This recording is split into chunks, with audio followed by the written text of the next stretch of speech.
সুবোধ সরকারের লেখা কবিতা বেলুর বহু প্রচলিত কবিতা।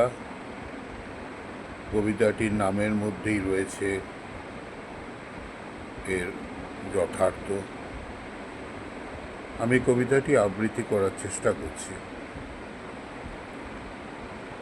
আমি একটা কোণায় দাঁড়িয়েছিলাম।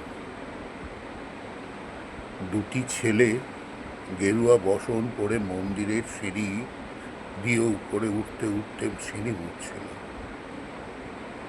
এত মন দিয়ে আমি কাউকে সিঁড়ি যত্ন করতে দেখিনি, এত ভালোবাসা দিয়ে আমি কাউকে সিঁড়ির ধুলো তুলতেও দেখিনি। সিঁড়ি নয়, যেন জননী টপ থেকে ধুলো তুলছে। এভাবে সিঁড়ির ধুলো পরিষ্কার আগে তো কখনো দেখিনি।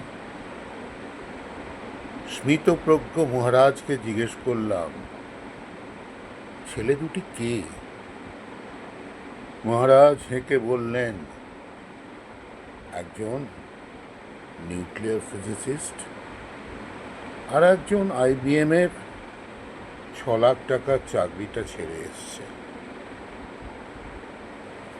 ছেড়ে এরা সিঁড়ি ধুতে এসেছে। যে সিঁড়ি দিয়ে মানুষ ওপরে ওঠে তা যেন পরিষ্কার হয়। মহারাজ চলে গেছেন। সন্ধ্যা নেমে আসছে গঙ্গায়। আমার ভেতরেও নামছে সন্ধ্যা। শ্রদ্ধায় মন ভরে উঠেছে।